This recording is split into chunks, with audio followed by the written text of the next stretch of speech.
Well, greetings, children. We no doubt just had a thrilling and riveting discussion about the painting you see on your screen right now. And this painting is from LaSalle, France. And to me, as we've just discussed, it represents the beginning of Western civilization. Earlier hunter-gatherers, their evolution was very slow. The line between beast and human was thin. When you look at this painting, the line has indelibly been crossed.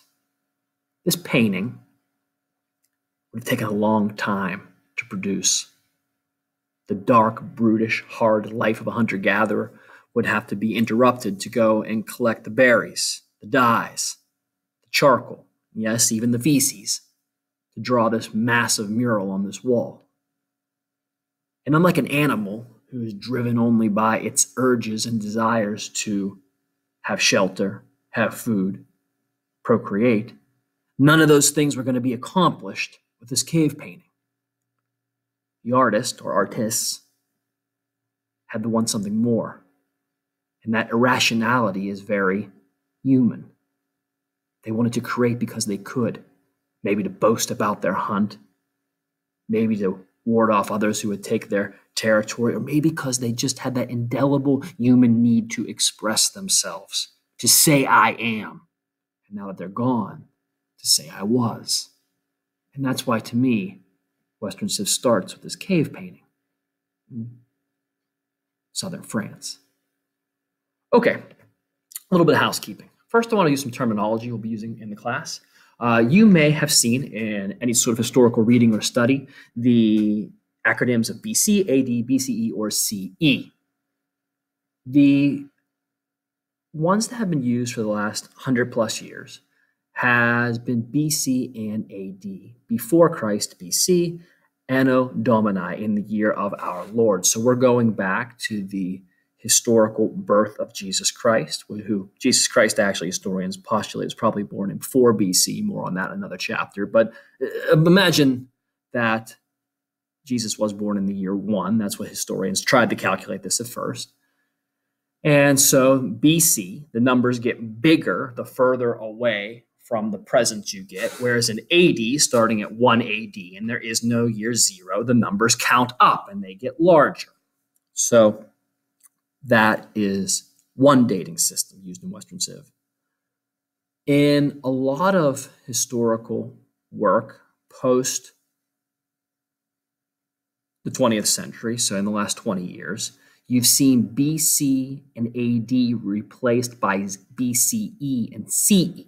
The idea was there was an explicit bias toward the Christian religion specifically and Eurocentrism in general by using the date of a religious figure in Christian history as the year of denomination. Well, historians weren't going to go and change all the years. That was a massive headache. So what they did was just change the titles to BCE, which stands for Before Common Era, and those are just the exact same dates as BC, and CE for Common Era. And those are the exact same dates of the Anno Domini in the year of our Lord post the birth of Jesus. CE and AD match up. If you take my world history class, we use the dates BCE and CE. Since we're in a Western Civ class, we use, for the most part, and I use them interchangeably, for the most part, you will see BC and AD. You'll see the picture that I have is labeled BC by whoever posted that particular image of the cave painting. History is divided into 3 ages, but there is also a prologue, and the prologue is called prehistory. The prehistoric record dates from the beginning of the earth and up and through humans' appearance on earth. But history does not begin, in the true discipline of history, does not begin until human beings acquire a certain skill, and that skill is writing.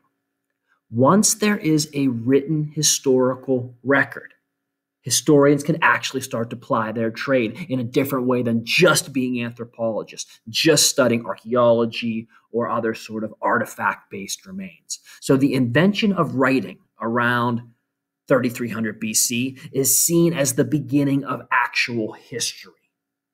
And the first age of history we call ancient history. And that's going to stretch from the beginning of writing in Sumeria all the way till 476 AD. And the major event historians like to use there is the fall of Rome. Again, this is a little bit antiquated way to look at things. It is very Eurocentric, but I think that is appropriate in a Western civilization course. So, ancient history is approximately the beginning of the foundations of writing around 3300 BC, all the way up to 476 AD, which is the official, air quotes, if you could see me, fall of Rome. We'll debate for days when Rome actually fell or did it fall and all that. But for now, let's say Rome is officially no more in the West in 476 AD. Part 2 is appropriately called the Middle Ages. And it lasts for about 1,000 years. And the Middle Ages will end in 1492 with the voyage of Christopher Columbus. Another point we will belabor and argue and debate and fight about is the impact, how much credit, how much blame Christopher Columbus deserves. But certainly, taking any sort of morality out of it, the world after Columbus is radically different than the one before. So he is a most appropriate pivot point, his famed voyage in 1492. So that means the third area of history, congratulations, you're living in it, and that is modern history, 1492 to the present. Now, 1493 does not seem very modern to you or I, but in the grand scheme of things, if you're chunking all of human existence into 3 parts, it is pretty close to where we are now. Okay.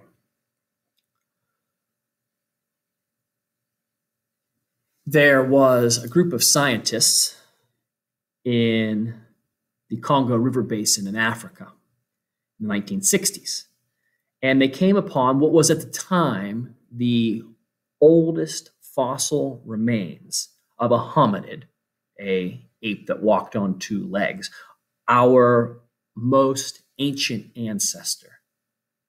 A hit song on the radio at the time was the Beatles' Lucy in the Sky with Diamonds. I'm sure you'll hear it in Mr. Wyant's room next year. And they decided to name the skeleton, who was a female, Lucy.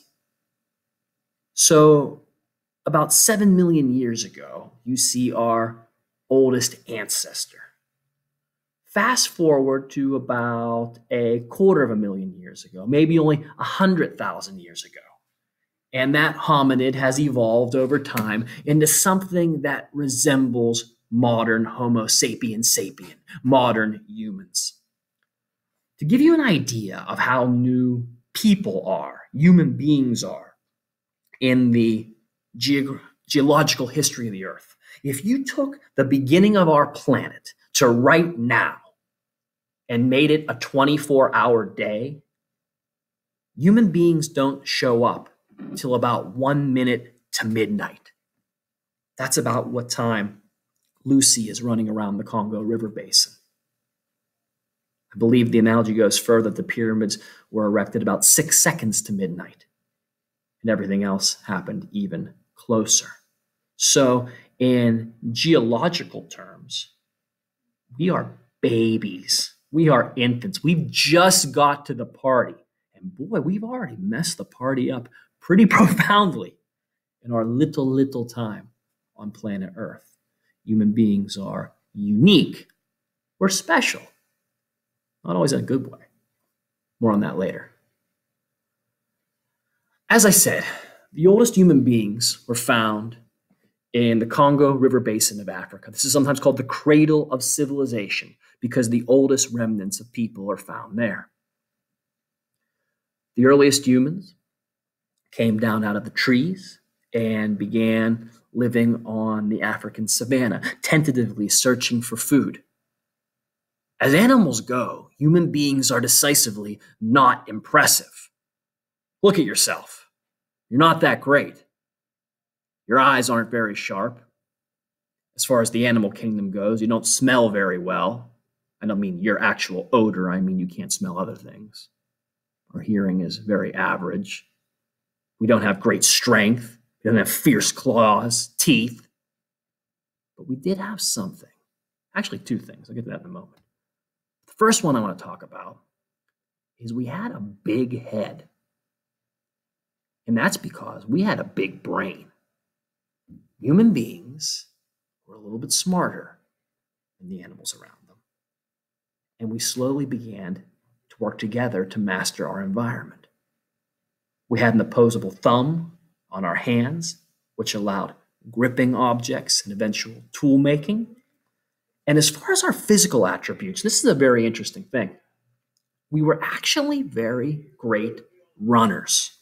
The best distance running animal in the world, it can be argued, is the human being. Now, we're not good sprinters. If it's us in a sprint against a lion, we're in trouble. If we're asked to go and tackle a deer in the field, we're in trouble. But what we could do is we could run long distances. There are stories of hunter-gatherer tribes where the hunters would run after animals on open plains.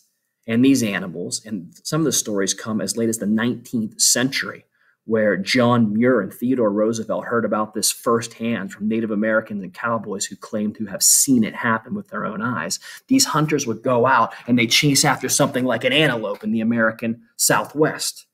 The antelope would bound away. It's infinitely faster than a human being in a sprint. But the humans would just keep coming, keep running at it.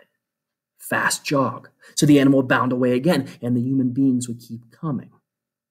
And this would happen again and again, and over a day or so, the animal would actually become so exhausted, the Native Americans would walk up to it with a fistful of pollen, stuff it in its nose, and kill it.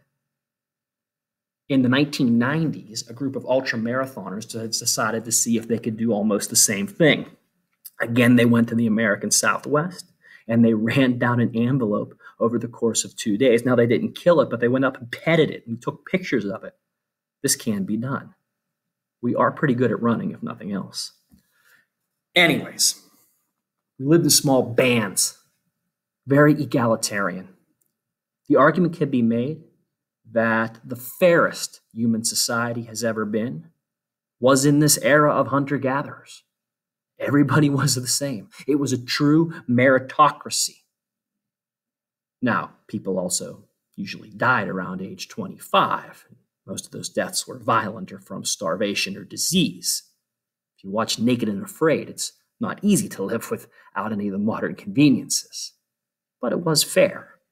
It was equally dangerous and usually brutishly short for everybody. Over a long period of time, thousands of years, human beings began migrating.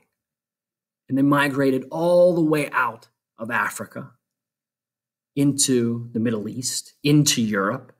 They made their way across Asia. Some built canoes and began filling up the islands of the Pacific. And then they crossed what in the Ice Age was a land bridge that connected Russia and Alaska. And they began pouring into what is now North America. And lastly, the last settled part of the planet from human beings, sans Antarctica, of course, South America. They went to South America as well. Until human beings had done what few other animals could do, they had populated every corner of the globe. But bands of hunter-gatherers, the men prestige hunting, the women actually probably drawing up more calories in their gathering, was a hard, unpredictable life. Your entirety of your existence revolved around the daily search for food. What if there was a way to bring the food to you, to keep the food with you? Well, the biggest change in human history was about to come. It's called the Neolithic Revolution. It brought everything good about our world's technological achievement and made it possible. And as a side effect, like Pandora's box, it inadvertently also paved the way for some of society's greatest problems. Let's make that our story for another day.